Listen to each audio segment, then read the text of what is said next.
cafe anyway.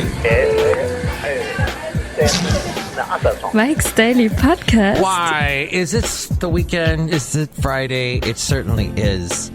And I'm Mike Matthews. This show is called Mike's Daily Podcast. It's episode 2152. How are you? It's awesome, isn't it?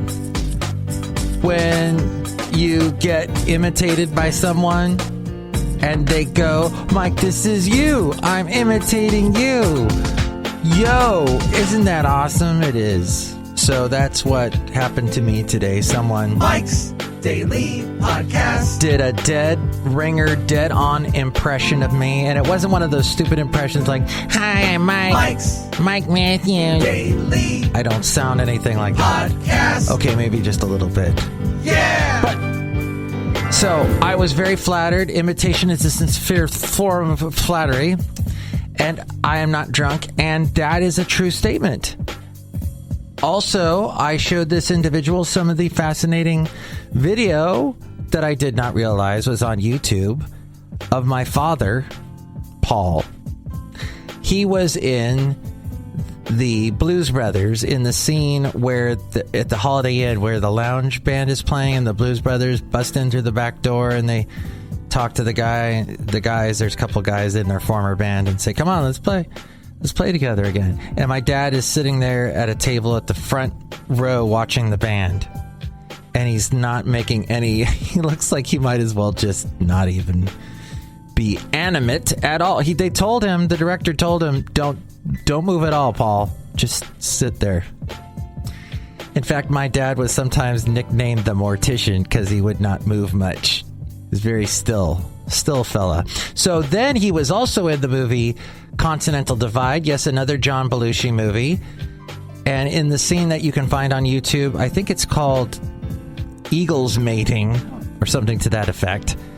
The actress in the movie has just gotten done showing a little film about eagles and here's today's podcast picture. How their numbers are dwindling. Even then it was pertinent back in the early 80s.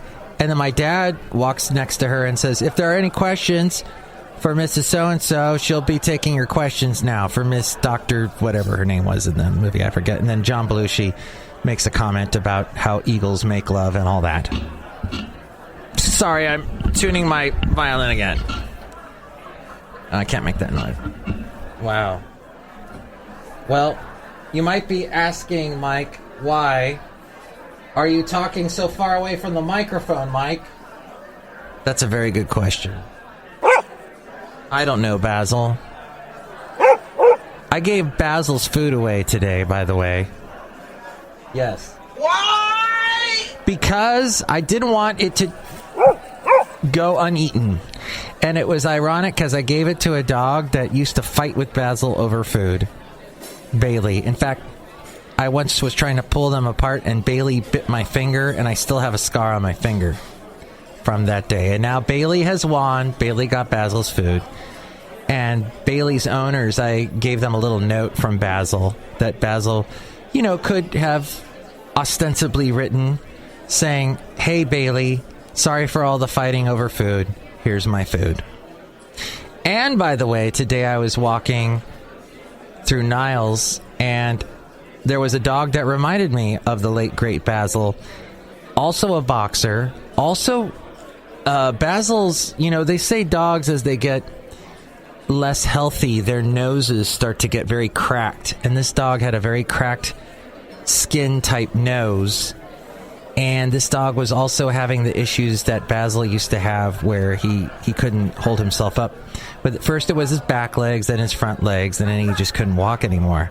Yes, I know this is getting sad, but listen to the end of the story. It's fascinating because I told this older couple that was walking this dog and another boxer, I said, my boxer went through the same thing.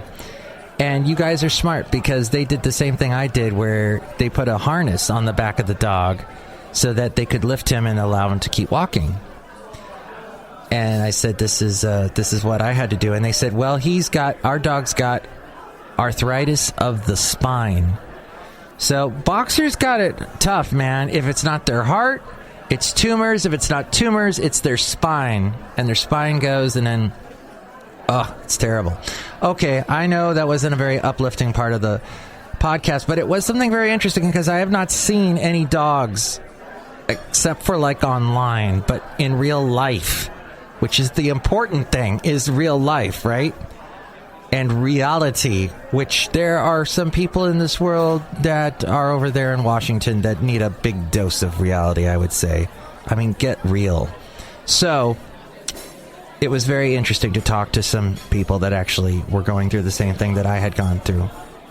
But they didn't really want to talk to me. They kept going. They just wanted to walk. And in fact, they told me, they go, yeah, our dog likes to walk on grass. And that's the exact same thing with Basil. The older he got, the more he wanted to just walk on grass. He didn't want to walk on asphalt. He'd get away from the asphalt and the sidewalks. I talked about all this years ago when this was happening on Mike's Daily Podcast. And you may have even heard it. If you did, it would be great to hear from you. 336MM Daily. 3 plus 3 equals 6. MM as in Mike Matthews. Daily as in what this podcast has to try to be, but I did not get to do the past couple of days because I had to help with a fundraiser. And a guy called into the fundraiser. It wasn't for this podcast. It was for an actual worthwhile cause. Hungry people in the Bay Area, hungry families that are poor and reeling from coronavirus and other issues. And, well, somebody donated $8,000 to the cause, so that was very cool. So I have not done a podcast daily. I apologize, but I've had a lot on my mind. This morning I got, in fact, woken up by a story in the back of my head that I had completely forgotten about. When I was a kid, my mom suggested, because I had this big truck, it was a Travel-All truck. It was my first car, automatic.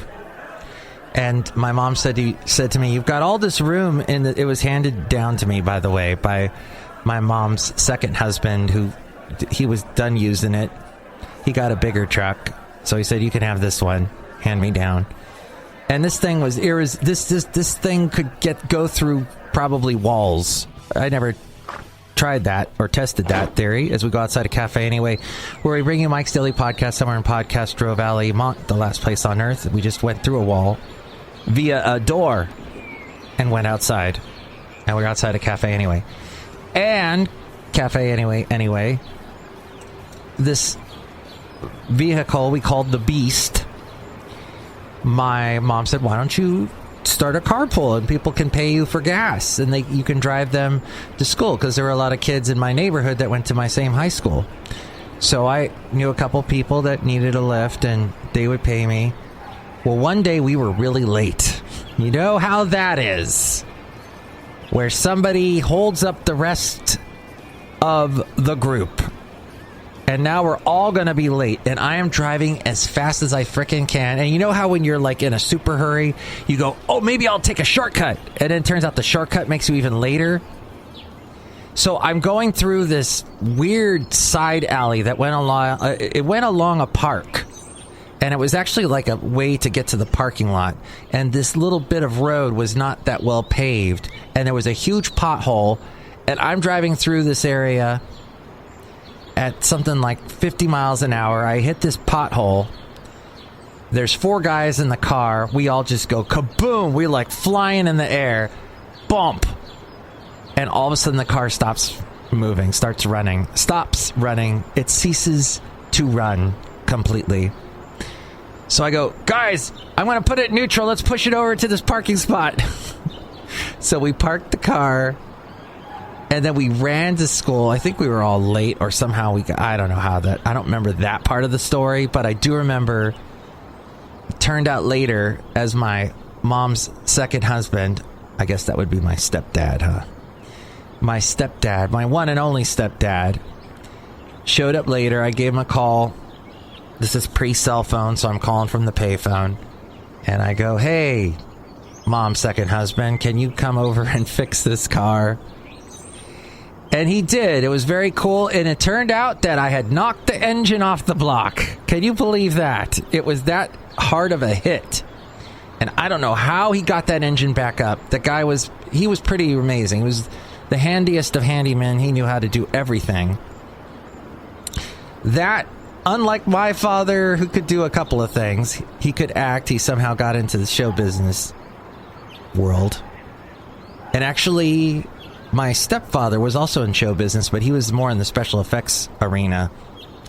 But the problem with my stepfather was he talked a lot.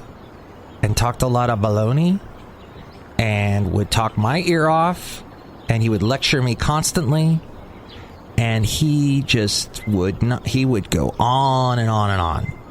I guess kind of like this podcast. I guess I did pick up something from my stepfather. But no, he would just talk about himself and lie. You know, brilliant sunshine, that sort of thing. But he could he could somehow get an engine back on the block. I don't know how he fixed that car. And he did it in that parking lot. Or no, somehow we pushed it. I think we manually pushed it in neutral into a separate parking lot. If for all of you people that live in Oxnard, it was the Center Point Mall. That's where we were, the old Center Point Mall. I would be amazed if that's still there. Gosh, one of those sort of... if you ever saw Stranger Things, the last season, with the mall, a place like that. Very 80s mall type place. Cafe Anyway... episode 2152. I was thinking about that today. And you know what? I was thinking about it because I was trying to remember the times that my parents bailed me out of something. And I thought, when I was younger, no, you know what? I handled just about everything. But then I remember knocking the engine off the block, and I indeed got a lot of help from my stepfather that day. And I remember another incident where my mom helped me out, also car related. It always has to do with the car. And she helped me out in a big way. It was when I got into an accident. I don't like bringing that up, but that happened in the mid-'80s. I was listening to Paul Carrick's Don't Shed a Tear for Me, and I was delivering chicken, and I went to make a left turn, and I didn't see a car pulling up, going the opposite direction, pulling away from the curb, and that guy didn't see me, and we hit each other.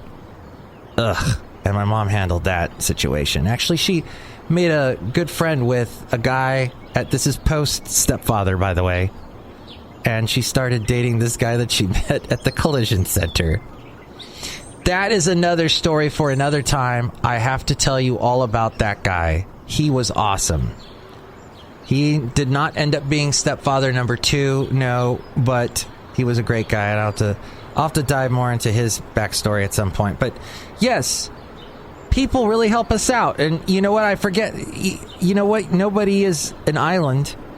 You can be self-sufficient up to a point. And you don't want to be a teenager that's always asking their parents to bail them out constantly. But every once in a while, even the best kid has to be bailed out, as was my case, because I tried so hard not to get in that kind of situation. And I did. But we all need help. We all get by with a little help from our friends. Lean on me when you're not strong. I'll be your friend. I'll help you carry on. All right. I didn't even get to the story about Bonnie the cleaning lady, or Jim Dooley, or there was a couple other people I was thinking about today. But I'll get to that some other time. Meanwhile, we're outside a cafe anyway, somewhere in Podcastro Valley. Mont, let's say hi to some folks. Hi, Mark. It's Benita the rodeo queen. How y'all doing? It's Disgruntled Fiddle Player. Tell you what. What? I want to tell you we better finish counting up them votes and showing that Trump won. Because Trump's getting really impatient. And he wants to be declared president and whatnot. He's not going to be declared president. He's not president. Why do you live in this world? Why do you live in this world that this whole thing was a sham? You've got even the Department of Homeland Security saying it was the most secure election of all time. You had all these election people that said, experts saying that it was done professionally. It was done. There was no shenanigans. No one was in cahoots. No one was in any other sort of weird Irish word that you want to use. There was no conspiracy, leprechaun conspiracies, nothing. Yeah, that's right. That's what the right-wing media wants you to know, to think. Huh? I mean the left wing. Left wing, right wing, whatever. Just get over it. Look who else is here. Hello, Mike. I make the delicious root beer. Have some right now. Over. I will have some right now. Yeah, you better. I'll cut you. I really want to drink this root beer, so I'm going to do that right now. And I cannot wait as I drink this root beer. Ah, so delicious. Oh, wow. That had a bit of a kick. Yeah, I call it mule root beer because it kicks you in the back of the head. Mm-hmm. It does. You know what? What we could do is you could start selling those Moscow mules, and then everyone will think you're awesome, and they'll want to be your friend, and they'll give you lots of money, and they'll go, yeah, no, that's okay. Oh, what? Next show, it'll be the wonderful Madame Rootabega, Valentino, and Bison Bentley. Find out more about me at MikesDailyPodcast.com. I got Ariel to tell you more about that. And don't forget that Sunday I am on live from 9 a.m. to 4 p.m. at kkdv.com. More about that at MikesDailyPodcast.com. And thank you for listening. Mike's Daily Podcast is written and produced and performed by Mike Matthews. His podcast is super easy to find. Download or listen to his show and read his blog at MikesDailyPodcast.com. Email Mike now at MikesDailyPodcast@gmail.com. See you tomorrow. Bye. Oh, yes. And the podcast picture is of a beautiful spot near Half Moon Bay. Actually, I think it's closer to Pilar Point and Mavericks in that area. It's there 2 years ago that picture was taken. You can see it now at MikesDailyPodcast.com.